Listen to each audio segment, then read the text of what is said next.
Trump welcomed Indian Prime Minister Narendra Modi to the White House for the first time since taking office.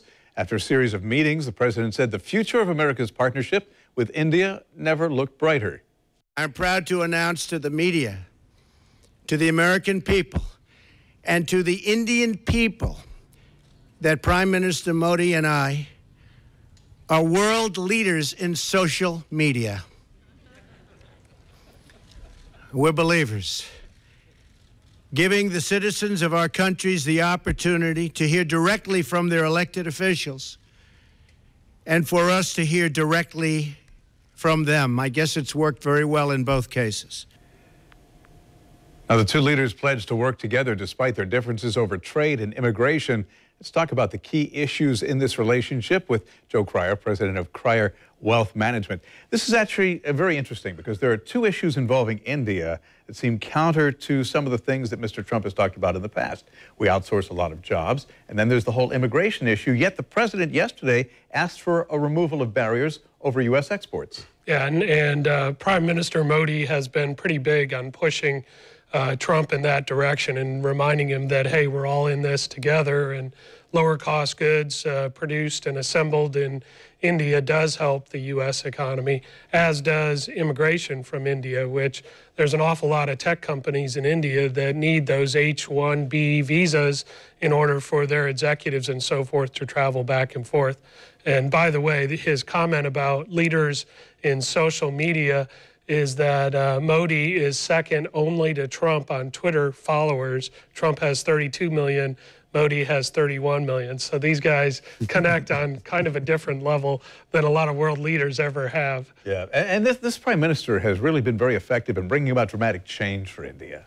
Yeah, it's been pretty impressive what he's done. He actually ran his campaign based on an anti-corruption platform, and he's looking to be uncorruptible. That seems to be the word globally. And, you know, we're not saying all Indian politicians are corrupt. Some people will say all American politicians are corrupt. But the big thing that was going on in India was that the society was largely a cash-based society. 80% of all transactions were conducted with cash.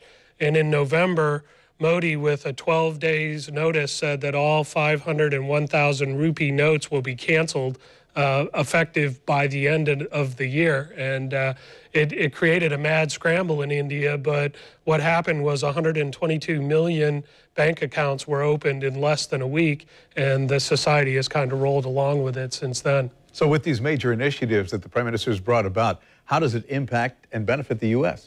Yeah, it helps bring India into the economic fold. I mean, just like China, there was a good chunk of the economy that was basically being run by 10 to 20% of the population. And what India's done effectively is bring the other 80% of people into the economic fray. And that makes it so that there could be more job openings in India, more competition for the U.S., and it has President Trump sitting up in his chair saying, hey, not only can we compete with these guys, do business with them, but we can also learn an awful lot from what India is doing here. So this is a game changer for both nations. I think it really is. And, you know, if you look at Donald Trump's growth as a person and as a president over the last 6 months, some people will say he hasn't grown at all, but this kind of a meeting where he has no choice but to acknowledge what India has to offer the world, that's a pretty big deal. And I think it sort of smooths out Trump's hard line on so many issues a little bit, and that can only be a good thing. And does that send another signal to other trading partners? I think it does. You know, if you're going to be part of the world population where India and China have about 60% of all the people on Earth, you better sit up in your chair and you better pay attention and you better cooperate with that block of Earth, or you're going to be left behind. Joe Cryer, thanks very much. If you'd like to revisit this interview and get some perspective on, you know, the context and perspective of that meeting with the Prime Minister of India, look on the morning show page of news4jax.com along about 10:30 or 11 o'clock this morning, and you can listen to Joe's comments once again. All right, let's talk about the weather, Jen. I'll tell